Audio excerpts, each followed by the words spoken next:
రైట్గా పత్రికల్లో వచ్చిన ప్రధాన వార్తలను చూద్దాం. ముందుగా నమస్తే తెలంగాణ చూస్తున్నాం. నమస్తే తెలంగాణలో ఉప ఎన్నికలు రావు, ఇది రేవంత్ తీర్పు. సో నిన్న ముఖ్యమంత్రి రేవంత్ రెడ్డి అసెంబ్లీ సాక్షిగా ఎవరైతే బీఆర్ఎస్ పార్టీలో గెలిచి కాంగ్రెస్ పార్టీలో జాయిన్ అయ్యారో వారికి కండువాలు కప్పి మరి తమ పార్టీలోకి తీసుకున్నారో వాళ్ళకు ఒక అభయం ఇచ్చేలాగా ముఖ్యమంత్రి రేవంత్ రెడ్డి తీర్పులు ఇచ్చేస్తున్నారు స్వయంగా అసెంబ్లీ సాక్షిగా.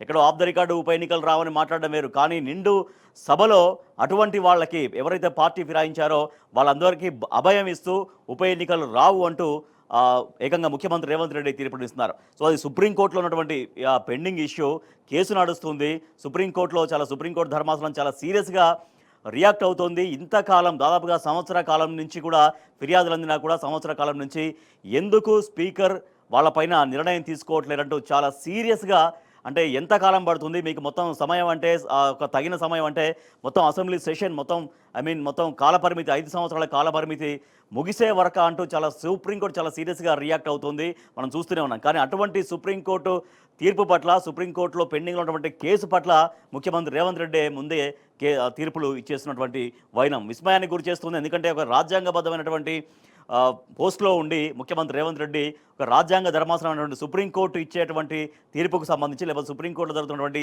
ఆ పెండింగ్లో ఉన్న కేసుకు సంబంధించి ఈ రకంగా మాట్లాడడం సర్వత్రా విమర్శలకు దారితీస్తోంది. ఎవరు ఎటువైపు వచ్చినా కూడా బై ఎలక్షన్స్ ఉండవు, అసెంబ్లీ సాక్షిగా ఫిరాయింపుదారులకు సీఎం అభయం. కేసు సుప్రీంకోర్టులో ఉండగానే ప్రకటించిన ముఖ్యమంత్రి కోర్టు పరిధిలోని అంశాన్ని ఎట్లా ప్రస్తావిస్తారు? పార్లమెంటరీ రూల్స్ని సీఎం ఉల్లంఘించారు. అసెంబ్లీలో బీఆర్ఎస్ పాయింట్ ఆఫ్ ఆర్డర్, సుప్రీంకోర్టు కన్నా గొప్ప అనుకుంటున్న రేవంత్ ఆ వ్యాఖ్యల్ని కోర్టు దృష్టికి తీసుకెళ్తామంటూ BRS working president KTR react అయ్యారు. అంటే ఒక విషయం సుప్రీంకోర్టులో ఉన్నప్పుడు ఆ సుప్రీంకోర్టు ఆ విషయం పైన చాలా సీరియస్గా ప్రొసీడింగ్స్ జరుగుతున్నప్పుడు ఈ రకంగా మాట్లాడకూడదు, ఎవరు ఏ పౌరుడు కూడా మాట్లాడకూడదు. కానీ ఏకంగా తెలంగాణ రాష్ట్ర ముఖ్యమంత్రిగా రేవంత్ రెడ్డి నిండు శాసనసభలో తీర్పు ఇచ్చేశారు. సుప్రీంకోర్టు కంటే ముందుగానే ఇక ఉప ఎన్నికలు రావు అంటూ, నిజంగా ఉప ఎన్నికలు ఎందుకు రావు? ఖచ్చితంగా ఉప ఎన్నికలు వస్తాయి. ఉప ఎన్నికల విషయంలో బీఆర్ఎస్ పార్టీ ఎటువంటి న్యాయపరంగా ఎట్లా ముందుకెళ్లాలో అట్లా ముందుకు వెళ్తోంది.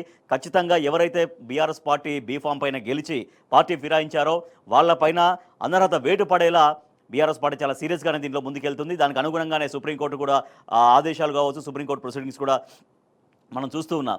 స్పీకర్కు ఇంత సమయం అంటే వార్షికోత్సవం చేసుకుంటారా, 1 year అయినా కూడా ఎందుకు మీరు తీసుకోవట్లేరు, ఆ నిర్ణయం తీసుకోవట్లేరు అంటూ స్పీకర్ను కూడా చాలా తీవ్రంగానే స్పీకర్ను ఉద్దేశించి మాట్లాడినటువంటి మాటలు కూడా మనం చూసాం. సో అట్లా సుప్రీంకోర్టులో జరుగుతున్నటువంటి కేసు విషయంలో, పెండింగ్లో ఉన్నటువంటి కేసు విషయంలో సీఎం రేవంత్ రెడ్డి ఏకంగా తీర్పునిచ్చేలాగా మాట్లాడడం సర్వత్రా విమర్శలకు దారితీస్తోంది. రాజ్యాంగం ప్రవచించిన భారత ప్రజాస్వామ్య వ్యవస్థలోని కొన్ని సంప్రదాయాలు, పద్ధతులు ఇప్పటికీ కొనసాగుతున్నాయి. మూల స్తంభాలైన న్యాయ, శాసన, కార్యనిర్వాహక వ్యవస్థల మధ్య ప్రకటితంగానూ అప్రకటితంగానూ కొన్ని నైతిక రేఖలు గీసి ఉన్నాయి. ముఖ్యంగా ఒక వివాదాస్పద అంశం న్యాయ వ్యవస్థ పరిధిలో ఉన్నప్పుడు మిగిలిన వ్యవస్థల్లోని వ్యక్తులు ఎంత పెద్ద పదవిలో ఉన్నా, ఎంత గొప్పవారైనా, ఎంత ముఖ్యులైనా దానిపై మాట్లాడకుండా సమయం పాటించడం అనేది సంప్రదాయం. ఒకవేళ తెలిసి తెలియక సదరు అంశం చట్టసభల్లోనో బహిరంగంగానో చర్చకు వచ్చినా కూడా అది ప్రస్తుతం న్యాయ వ్యవస్థలో ఉందని, సమీక్షలో ఉందని ఇప్పుడు మాట్లాడడం సరికాదంటూ కోర్టు తీర్పులపైన రియాక్ట్ కావాలి. కానీ అట్లా కాకుండా ఈ రకంగా సుప్రీంకోర్టు తీర్పును ముందే రేవంత్ రెడ్డి సుప్రీంకోర్టు కంటే ముందుగా ఆయనే పెద్దవాడు అనుకుంటున్నారంటూ కేటీఆర్ చాలా తీవ్రంగా రియాక్ట్ అయ్యారు. దీనిపైన డెఫినెట్గా న్యాయస్థానాన్ని ఆశ్రయిస్తాం, కోర్టు దృష్టికి తీసుకెళ్తామన్నారు. కానీ ఇక్కడ ఇంకొక విషయం కూడా గుర్తు చేస్తున్నారు. గతంలో ఎమ్మెల్సీ కవితకు బెయిల్ వచ్చినటువంటి సమయంలో కూడా సుప్రీంకోర్టు బెయిల్ ఇస్తే కూడా ఆ బెయిల్ వచ్చినటువంటి విధానాన్ని నాడు సుప్రీంకోర్టు నిర్ణయాన్ని కూడా ఆ రోజు తప్పుపట్టే విధంగా సీఎం రేవంత్ రెడ్డి మాట్లాడారు. సో దాని పట్ల సుప్రీంకోర్టు ధర్మాసనం చాలా తీవ్రంగా రియాక్ట్ అయింది. ఒక రాజ్యాంగబద్ధ పదవిలో ఉండి సుప్రీంకోర్టు ఇచ్చినటువంటి ఆ తీర్పుని, ఆ నిర్ణయాన్ని ఎట్లా మీరు తప్పుపడతారంటూ ఆనాడు సుప్రీంకోర్టు సీఎం రేవంత్ రెడ్డిని మందలించినటువంటి విషయాన్ని కూడా అందరూ గుర్తు చేస్తున్నారు. గతంలో కవిత బెయిల్ పైన కూడా రేవంత్ అనుచిత వ్యాఖ్యలు చేశారు. ఆగ్రహం వ్యక్తం చేసిన సుప్రీంకోర్టు క్షమాపణ చెప్పిన ముఖ్యమంత్రి రేవంత్ రెడ్డి. సో ఇట్లా సుప్రీంకోర్టులో ఉన్నటువంటి అంశాల పట్ల గతంలో కూడా ఇదే అనుభవం ఆయనకు ఎదురైంది. ఇట్లనే మాట్లాడడం, తర్వాత సుప్రీంకోర్టు మందలించడంతో తర్వాత క్షమాపణ చెప్పారు. సో దీని పట్ల అందరూ కూడా చాలా తీవ్రంగా రియాక్ట్ అవుతున్నటువంటి పరిస్థితి. కమిషన్ల వివాదం, సభలో వాగ్యుద్ధం. సచివాలయంలో కాంట్రాక్టర్లు ధర్నాలు చేస్తలేరా? మీ ఎమ్మెల్యేలే ఆరోపించారు, వాటికి ప్రభుత్వం జవాబు చెప్పాలి. అసెంబ్లీ సాక్షిగా విరుచుకుపడ్డ కేటీఆర్ ఒళ్ళు దగ్గర పెట్టుకుని మాట్లాడాలంటూ డిప్యూటీ సీఎం భట్టి విక్రమార్క బెదిరింపులు. కేటీఆర్ వ్యాఖ్యలను రికార్డు నుంచి తొలగిస్తున్నట్టు ప్రకటించిన ప్యానల్ స్పీకర్. డిప్యూటీ సీఎం వ్యాఖ్యలను కూడా తొలగించాలన్న బీఆర్ఎస్ మైక్ ఇవ్వని సభాపతి. నిన్న డిప్యూటీ సీఎం భట్టి విక్రమార్క కేటీఆర్ను ఉద్దేశించి మాట్లాడినటువంటి మాటలు తీవ్రంగా వివాదాస్పదమైనాయి. సో ఒళ్ళు దగ్గర పెట్టుకొని మాట్లాడాలంటే ఒక బెదిరింపు ధోరణిలో డిప్యూటీ సీఎం భట్టి విక్రమార్క మాట్లాడడం. సో అంటే గతంలో సీఎం ఇటీవల అదే సభలో తోడుకలు తీసేస్తాం, బట్టలు ఇప్పుడు తీసి రోడ్ల పైన తిప్పుతామంటూ సీఎం రేవంత్ రెడ్డి ఏ రకంగా ఒక బెదిరింపులకు దిగి ఆ స్థాయిలో మాట్లాడారో అదే స్థాయిని అదే పందాన్ని కొనసాగించే విధంగా ఒళ్ళు దగ్గర పెట్టుకొని మాట్లాడారంటూ కేటీఆర్ను ఒక హెచ్చరిక చేస్తూ మాట్లాడినటువంటి విధానం పట్ల కూడా తీవ్రంగా విమర్శలు వ్యక్తమవుతున్నాయి. సచివాలయంలో కాంట్రాక్టర్లు ధర్నాలు చేస్తున్నారని మీ ఎమ్మెల్యేలే ఆరోపించారు.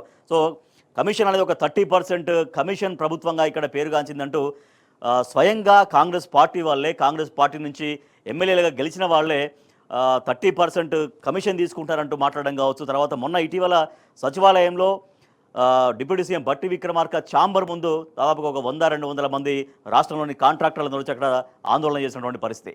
20% కమిషన్ అడుగుతున్నారు. ఏదైనా బిల్లు రిలీజ్ చేయాలంటే, బిల్లు మాకు చెల్లింపు కావాలంటే 20% స్ట్రైట్గా కమిషన్లు అడుగుతున్నారు అంటూ కాంట్రాక్టర్లందరూ కూడా తీవ్రంగా వాళ్ళ ఆందోళన వెలిబుచ్చారు. ఆ రోజు సచివాలయంలోనే వాళ్ళు బహిరంగంగా మాట్లాడినటువంటి విషయం. ఇట్లా సొంత పార్టీ ఎమ్మెల్యేలేమో 30% కమిషన్ అనేది వాళ్ళు ఆరోపిస్తున్నారు. అట్ ద సేమ్ టైం కాంట్రాక్టర్లు కూడా 20% కమిషన్ అడుగుతున్నారు మా బిల్లులు క్లియర్ చేయాలంటే. అంటే సో దాన్నే ప్రస్తావించారు BRS working president KTR. So దానిపైన నిన్న భట్టి విక్రమార్క రియాక్ట్ కావడం, ఆ రకంగా మాట్లాడడం కూడా చాలా తీవ్రంగా విమర్శలకు దారితీసింది. సో దానికి నిరసనగా బీఆర్ఎస్ సభ్యులు వాకౌట్ చేశారు, అసెంబ్లీ గేటు ముందు ధర్నా చేశారు. మేము కొత్తగా ఏమీ అనలేదు, 30% కమిషన్ అని మీ అధికార పార్టీ ఎమ్మెల్యేనే అంటున్నారు, 20% కమిషన్ అంటూ కాంట్రాక్టర్లు సచివాలయంలో ధర్నాలు చేస్తున్నారు, ప్రభుత్వం దీనిపై సమాధానం చెప్పాలి అంటూ కేటీఆర్ నిన్న వ్యాఖ్యానించారు. డిప్యూటీ సీఎం బెదిరింపులపైన బీఆర్ఎస్ సభ్యులు ఆగ్రహం వ్యక్తం చేశారు. నిండు సభలో డిప్యూటీ సీఎం బెదిరింపు ధోరణితో మాట్లాడడం బీఆర్ఎస్ ఎమ్మెల్యేలు బగ్గుమన్నారు. భట్టి తన వ్యాఖ్యలను వెనక్కి తీసుకోవాలని, భట్టి మాటల్ని రికార్డుల నుంచి తొలగించాలంటూ బీఆర్ఎస్ సభ్యులు డిమాండ్ చేశారు. మరోవైపు అధికార పక్షం కూడా కేటీఆర్ మాటలను రికార్డు నుంచి తొలగించాలని, కేటీఆర్ క్షమాపణ చెప్పాలంటూ వాళ్ళు డిమాండ్ చేసినటువంటి వార్త చూస్తున్నాం. రైట్గా ధరల మంట, కొలువు తంట, మోడీ సర్కార్ అతిపెద్ద వైఫల్యాలు ఇవే ఇండియా టుడే సర్వేలో వెల్లడి. ధరల కట్టడిలో, ఉద్యోగ కల్పనలో బీజేపీ ప్రభుత్వం ఘోరంగా ఫెయిల్ అయింది. నిరుద్యోగం అతిపెద్ద సమస్య అన్న 24% మంది, ధరల్ని భరించలేకపోతున్నామన్న 64% జనం. సో ధరల మంట ఉంది, కొలువుల తంట ఉంది. మొత్తం దేశవ్యాప్తంగా ఎక్కడ చూసినా కూడా నిత్యావసర ధరలు ఆకాశాన్ని అంటుతున్నాయి. దాంతో పాటుగా ఉద్యోగాలు ఉన్నాయా, ఉద్యోగ కల్పన ఉందా అంటే ఉద్యోగ కల్పన కూడా లేదు. సో ఏటా 2 కోట్ల ఉద్యోగాలు ఇస్తామన్నటువంటి ప్రధానమంత్రి ఇచ్చినటువంటి హామీ, కానీ ఆ హామీ ఎక్కడ నెరవేరని పరిస్థితి. సో ఉద్యోగాల కల్పన లేదు, అటు చూస్తే ధరల మంట. అంటే సామాన్యుడు బతికే పరిస్థితి లేదు.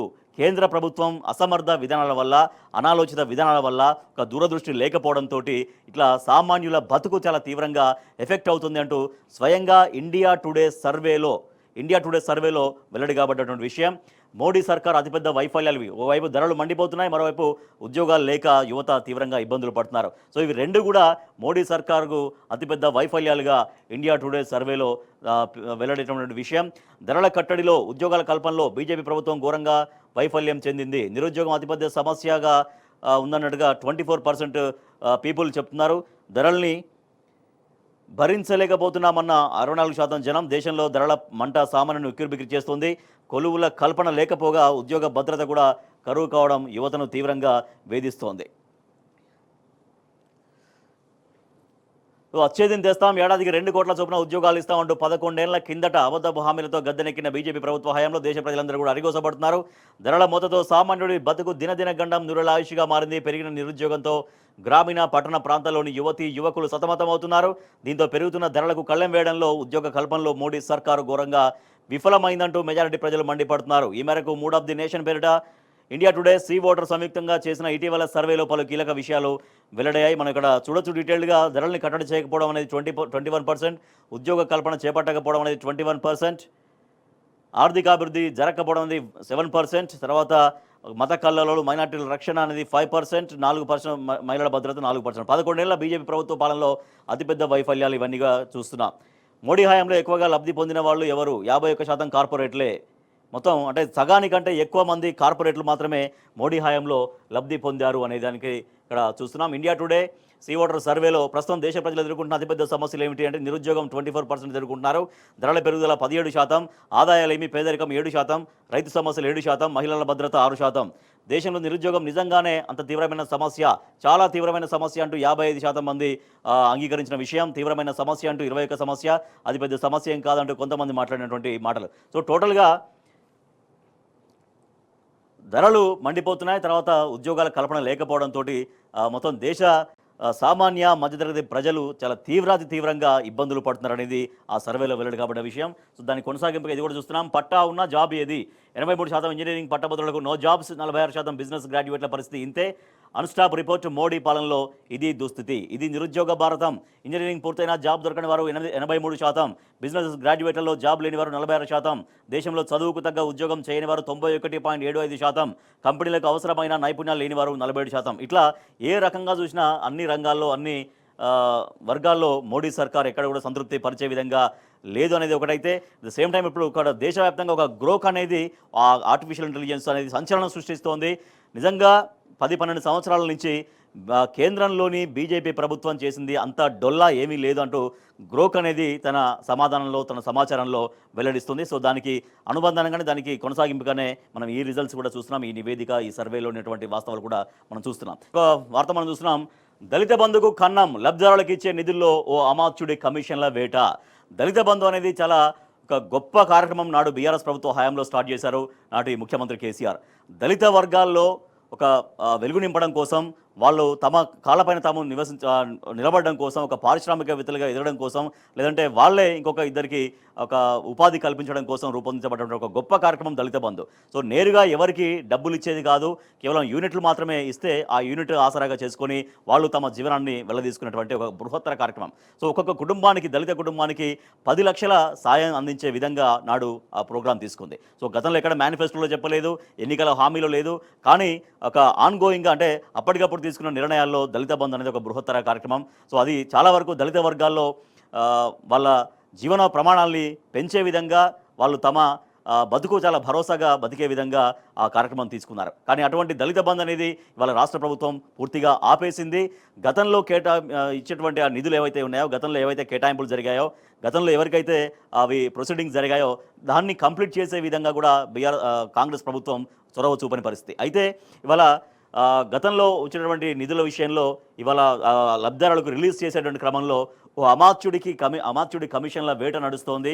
సో అంటే ఈ యూనిట్ మేము చెప్పినటువంటి యూనిట్ తీసుకుంటేనే ఆ నిధులు మీకు అందిస్తాం అన్న రీతిలో ఒక భారీ స్కామ్ అక్కడ జరగబోతోంది అనేది మనం ఈ వార్తగా మనం చూస్తున్నాం. అనుకూల అధికారి సాయంతో బేరసారాలు, చెప్పిన యూనిట్ తీసుకోవాలంటూ ఒత్తిడి, అయితేనే బకాయిలు చెల్లిస్తామని హుకుం.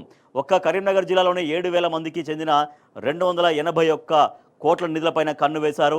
మార్గదర్శకాలని తుంగలు తొక్కి వసూళ్లు చేస్తున్నారు. అధికారులకు పలువురు లబ్ధిదారులు మొరబెట్టుకున్నారు. అయినా ఏమీ చేయలేక చేతులెత్తేసినటువంటి యంత్రాంగం. సో ఇట్లా దళిత బంధు యొక్క ఉద్దేశము, దళిత బంధు యొక్క లక్ష్యము, దాని గమ్యం పూర్తిగా పక్కదారి పట్టినట్టుగా చాలా స్పష్టంగా తెలుస్తోంది. దళిత బంధు అనేది ఆయా దళిత వర్గాల్లో వాళ్ళ జీవన ప్రమాణాలు పెంపొందించడం కోసం నాటి ప్రభుత్వం తీసుకున్నటువంటి కార్యక్రమం. ఈ రకంగా ఒక దానిపై కమిషన్లతో ఇరుక్కొని వాళ్ళ దళిత బంధు లబ్ధిదారులు వాళ్ళకు వచ్చేటువంటి నిధులు కూడా పొందలేనటువంటి పరిస్థితి. రైట్, ఇక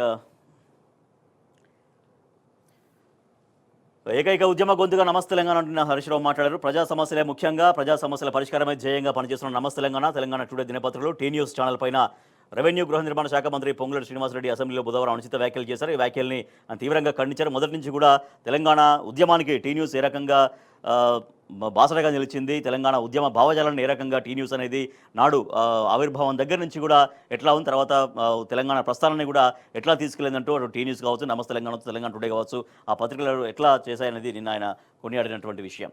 కాంగ్రెస్ పాలనలో విద్యా వ్యవస్థ దివాలా, 15 నెలల్లో ఆ రంగానికి చేసింది శూన్యం. రాజకీయ కమిషన్ల రాష్ట్ర విద్యా కమిషన్ వ్యవహరిస్తోంది. ఫీజు రియంబర్స్మెంట్ ఇవ్వకుండా చెలగాటమాడుతోంది. మెగా డిఎస్సీ పేరుతో కాంగ్రెస్ సర్కారు మోసం. బీఆర్ఎస్ నాటి విద్యా వ్యవస్థపైన తప్పుడు ప్రచారం చేస్తున్నారు కాంగ్రెస్ వాళ్ళు. ఇవాళ మండలిలో BRS MLC Kalvakuntla Kavitha, సోనియాజీ Sona కహా high, Sonia Gandhi బంగారం ఎక్కడ అంటూ ప్రశ్నిస్తున్నారు. తులం బంగారం హామీ ఏమైంది అంటూ శాసన మండలి బీఆర్ఎస్ పక్ష నేత మధుసూనాచారి, కల్వకుంట్ల కవిత ఆధ్వర్యంలో ఎమ్మెల్సీలు శాసనమండలిలో బుధవారం ఉదయం నిరసన ప్రదర్శన చేపట్టారు. కళ్యాణ లక్ష్మి కింద తులం బంగారం ఇచ్చే హామీని అమలు చేయాలంటూ గట్టిగా పట్టుబట్టారు. బంగారాన్ని పోలిన కడ్డీలను ప్రదర్శిస్తూ నిరసన వ్యక్తం చేశారు. సో హామీ చాలా ముఖ్యమైనటువంటి హామీ. షాదీ ముబారక్ కావచ్చు, కళ్యాణ లక్ష్మి కావచ్చు, వాటితో పాటు ఇప్పుడు ప్రభుత్వం 1,116 ఇస్తుంది, మేము అధికారంలోకి వస్తే వాటితో పాటు వాటికి కలిపి తులం బంగారం ఇస్తామని అటు షాదీ ముబారక్, కళ్యాణ లక్ష్మి లబ్ధిదారులకు అందజేస్తామని చెప్పినటువంటి మాట. సో మరి ఆ హామీ ఏమైంది అంటూ నిన్న మరోసారి అక్కడ శాసన మండలి ఆవరణలో వాళ్ళు చూపించారు. బంగారు కడ్డీలను పోలినటువంటి ఆ నమూనాలతో వాళ్ళు ప్రదర్శన చేశారు. అసెంబ్లీ ఆవరణలో పూలే విగ్రహాన్ని ఏర్పాటు చేయండి, అసెంబ్లీ ఆవరణలో మహాత్మా జ్యోతిరావు పూలే విగ్రహాన్ని ఏర్పాటు చేయాలంటూ BRS MLC Kalvakuntla Kavitha assembly speaker గడ్డం ప్రసాద్ కుమార్ను కోరారు. ఈ మేరకు యునైటెడ్ పూలే ఫ్రంట్, తెలంగాణ జాగృతి, బీసీ సంఘాల నాయకులతో కలిసి ఆమె స్పీకర్కు వినతి పత్రం అందజేశారు. సీఎంఓ కొత్త డైవర్షన్ డ్రామా, వ్యక్తిగత విదేశీ పర్యటనకు 18 కోట్ల ప్రభుత్వ సొమ్ము ఖర్చు చేశారనడం పచ్చి అబద్ధం, ఆయా మీడియాలకు డిఫమేషన్ నోటీసు ఇస్తా అంటూ కొనతం దిలీప్ చాలా సీరియస్గా నేను రియాక్ట్ అయ్యారు. నాటి ఐటీ మంత్రి కేటీఆర్ బృందంతో కలిపి డిజిటల్ మీడియా డైరెక్టర్గా విదేశాలకు వెళ్ళాం, పర్యటనల ఖర్చు అంతా ఐటీ శాఖ చెల్లించింది, ఇందులో డిజిటల్ మీడియా నిధులు వాడలేదు, కాంగ్రెస్ ప్రభుత్వ అవినీతిని ప్రశ్నిస్తున్నందునే 15 నెలల పాలనలో 11 అక్రమ కేసులు పెట్టారు, ఇప్పుడు వ్యక్తిత్వ హననానికి దిగారంటూ కొనతం దిలీప్ ఆగ్రహం వ్యక్తం చేశారు. సో కాంగ్రెస్ ప్రభుత్వం అవినీతి చేస్తుందంటూ వరుసగా ఆయన ప్రశ్నిస్తున్నదే ఇప్పటిదాకా 11 కేసులు ఆయన పైన నమోదు చేశారు, అరెస్టు చేసే ప్రయత్నం చేశారు. సో రకరకాలుగా అరెస్టులు చేశారు, ఇట్లా బెదిరింపు ధోరణులకు పాల్పడుతున్నారు. ఇవాళ ఏకంగా వ్యక్తిత్వ హననానికి దిగారు. సో దీనిపైన డెఫినెట్గా డిఫమేషన్ నోటీసులు ఇస్తా అంటూ కొనతం దిలీప్ వెల్లడించారు. కేటీఆర్పై ఒకే స్టేషన్లో 3 కేసులు, ఎస్సీ ఎస్టీ అట్రాసిటీ కేసులో A1గా కేటీఆర్ పేరు నమోదు, మరో 2 కేసుల్లో A2గా A3గా నమోదు. Krishank Konatham Dileep, Telugu scribe, mirror TV, T న్యూస్పై కూడా నగరికల్ పోలీస్ స్టేషన్లో 3 ఫిర్యాదుల మేరకు 3 FIRలు ఆదేశించిన కాంగ్రెస్ నేతలు, పాటించిన పోలీసులు. నల్గొండలో విలేకరుల సమావేశంలో నా బీఆర్ఎస్ నాయకులు చాలా సీరియస్గా రియాక్ట్ అయ్యారు. మాజీ ఎమ్మెల్యే చిరుమర్తి లింగయ్య ఆగ్రహం వ్యక్తం చేశారు. కేవలం ప్రభుత్వాన్ని ప్రశ్నిస్తున్నందుకే ఒక తప్పుడు కేసులు పెట్టి ఇబ్బందుల పాలు చేయాలని చూస్తుందంటూ చాలా సీరియస్గా రియాక్ట్ అయ్యారు. ఉత్తమ్ క్షమాపణ చెప్తావా, తమ్మిడిహట్ట వద్ద నీటి లభ్యత లేదని CWC ఇచ్చిన లేఖ అబద్ధమా, కాంగ్రెస్కు కృష్ణా వాటా వాడకం కూడా చేత కాదా, చంద్రబాబుకు గురుదక్షిణ కింద ఏపీకి 80 TMCల నీళ్లు అప్పగించిండ్రు, ప్రాజెక్టులు ఎండబెట్టి తెలంగాణకు ద్రోహం చేసింది కాంగ్రెస్ ప్రభుత్వమే, అసెంబ్లీలో మంత్రి ఉత్తమ్ కుమార్ రెడ్డిని నిలదీశారు మాజీ మంత్రి హరీష్ రావు.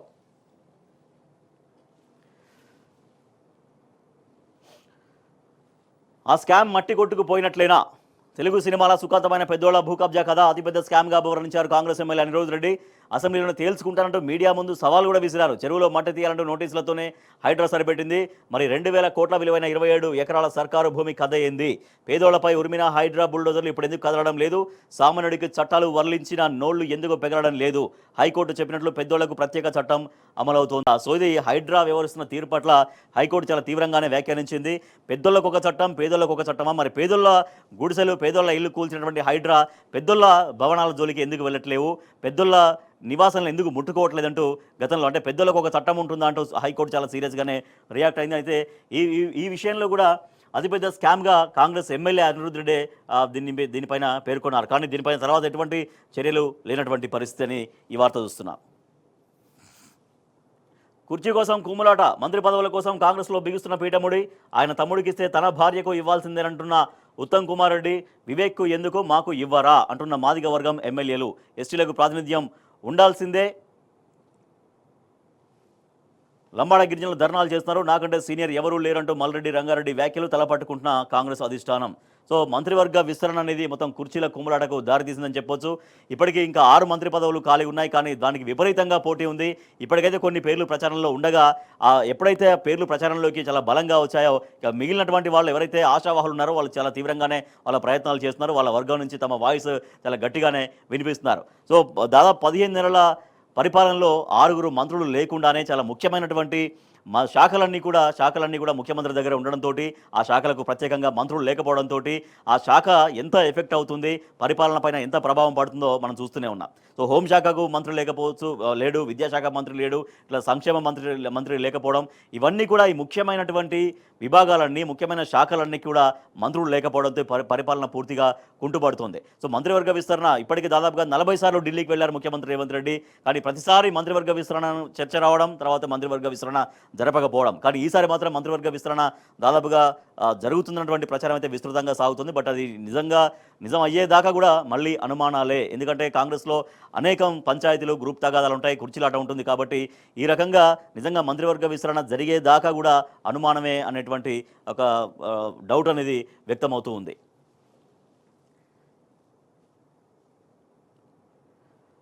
రైట్ ఇక టారిఫ్లతో ఫార్మా కుదేలు అమెరికా సుంకాలు ఆందోళనకరం దేశీయ ఔషధ ఎగుమతుల్లో అగ్రరాజ్యం వాటా 31%. మరింత ప్రియం కానున్న మందులు టారిఫ్ ప్రతిపాదనలతో తగ్గనున్న విదేశీ మార్గం అంటూ రాజ్యసభలో ఎంపీ పార్థసారథి రెడ్డి నిన్న మాట్లాడినటువంటి వార్త చూస్తే మరొక పక్క కొత్త చట్టాలు రావాలి అప్పుడే బ్యాంకుల దీర్ఘకాలిక సవాళ్లకు పరిష్కారం సైబర్ నేరాల నియంత్రణకు కేసీఆర్ హయాంలో పటిష్ట చర్యలు కేంద్ర బడ్జెట్పై చర్చలు రాజ్యసభ సభ్యుడు వద్దిరాజు రవిచంద్ర పేర్కొన్నారు. బ్యాంకింగ్ చట్టాల సవరణతో పలు దీర్ఘకాలిక సవాళ్లకు పరిష్కారం లభిస్తుందంటూ రాజ్యసభ సభ్యుడు వద్దిరాజు రవిచంద్ర అభిప్రాయపడ్డారు. కేంద్ర బడ్జెట్ పైన జరిగిన చర్చలో ఆయన ప్రసంగిస్తూ ఈ అంశాలు పేర్కొన్నారు. సైబర్ దాడులు ఆందోళనకరం బ్యాంకింగ్ రంగానికి సైబర్ దాడులు ముప్పు విపరీతంగా పెరగడం పైన కూడా ఎంపీ రవిచంద్ర ఆందోళన వ్యక్తం చేశారు. కేసీఆర్ హయాంలో విప్లవాత్మక చర్యలు సైబర్ నేరాల అడ్డుకట్టకు తెలంగాణ తొలి ముఖ్యమంత్రి కేసీఆర్ పలు వినూత్న చర్యలు చేపట్టారంటూ ఎంపీ గుర్తు చేశారు. సుపరిపాలనతో రాష్ట్రంలోని అన్ని రంగాలని ప్రగతి బాట పట్టించిన కేసీఆర్ వ్యవసాయ రంగాన్ని గొప్పగా అభివృద్ధి చేశారని ప్రాజెక్టుల ద్వారా సాగునీళ్లు విద్యుత్ సమస్యలకు శాశ్వత పరిష్కారం చూపారంటూ రైతు బంధు రైతు బీమా పథకాల్ని ప్రవేశపెట్టి రైతులకు చాలా గొప్ప మేలు చేశారని ఎంపీ రవిచంద్ర రాజ్యసభలో గుర్తు చేశారు. అమెరికాకు జీ హుజూర్ డిజిటల్ ట్యాక్స్ రద్దు ఏప్రిల్ 1 నుంచి అమలు గూగుల్ ఎక్స్ మెటా అమెజాన్ తదితర అమెరికా సంస్థలకు లాభం అంటూ ఈ వార్త చూడొచ్చు. ఇక రైతు భరోసాకు సంబంధించిన వార్త కూడా చూద్దాం. రైతు భరోసాలో కోత రైతు మొత్తం భూమికి జమ కాని డబ్బు 2.38 ఎకరాలకు 17,700 రావాల్సి ఉండగా 14,250 రూపాయలు మాత్రమే జమ అయ్యాయి. 23 గంటలకు 3,450 రూపాయలు గల్లంతు. ఇదేంటని అడిగితే చేతులెత్తేసిన ఏఈఓ దిక్కుతోచక రైతు రాములమ్మ ఆవేదన. ఇలా లక్షలాది మంది రైతులకు కత్తిరింపు. ఎస్, ఇది రైతు భరోసా అమలవుతున్నటువంటి తీరు.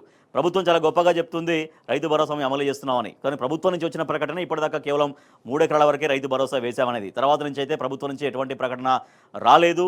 ఆ 3 ఎకరాల వల్ల కూడా చాలా మందికి రైతు భరోసా పడక వెయిట్ చేస్తున్నారు. ఇక రైతు భరోసా పడ్డ వాళ్ళకేమో ఈ రకంగా కోతలు, ఉన్నటువంటి భూమికి మొత్తం పడకుండా దాంట్లో ఎంతో కొంత కోత పడడం. ఇదేంటని అడిగితే వ్యవసాయ అధికారులు చేతులెత్తేస్తున్నారు, బ్యాంకులు ఎవరు చెప్పినటువంటి పరిస్థితి. సో దాంతో ఇంకా ఎంతో కొంత పడిందని రైతులు తృప్తి పడాల్సిందే తప్ప దీంట్లో ఏమీ లేదు. సో గతంలో బీఆర్ఎస్ ప్రభుత్వ హయాంలో ఎన్ని ఎకరాలు ఉంటే చెప్పిన లెక్క ప్రకారం యాజ్ ఇట్ ఈస్గా ఎక్కడా ఎటువంటి పొరపాటు లేకుండా నేరుగా రైతు అకౌంట్లలో పడేది, రైతులు ఎదురు చూడకుండానే. కానీ వాళ్ళ రైతులు ఎదురు చూపులు చూడాల్సి వస్తుంది. రైతు భరోసా 15,000 నుంచి 12,000 హామీకి వాళ్ళే కుదించారు. పోనీ అదైనా కూడా ప్రాపర్గా సక్రమంగా రైతులకు చేరుతుందంటే అది లేనటువంటి పరిస్థితి. ఏకంగా దాంట్లో కోత పెడుతున్నటువంటి పరిస్థితి. రైట్, ఒకసారి తెలంగాణ టుడేలో Revanth no bypoll remark triggers row అని వార్త చూస్తున్నాం. Harish questions legality of discussing case that's pending in supreme court. KTR takes dig at CM for playing role of supreme court అంటూ ఈ వార్త కూడా చూడొచ్చు. నిన్న సీఎం రేవంత్ రెడ్డి సుప్రీంకోర్టు తీర్పు పట్ల చేసినటువంటి వ్యాఖ్యల పట్ల, ఉప ఎన్నికలు రావు అని ఆయన తీర్పు పట్ల రియాక్ట్ అయినటువంటి వార్త మనం చూస్తున్నాం. రైట్, ఇవి పత్రికల్లో వచ్చినటువంటి ప్రధాన వార్తలు.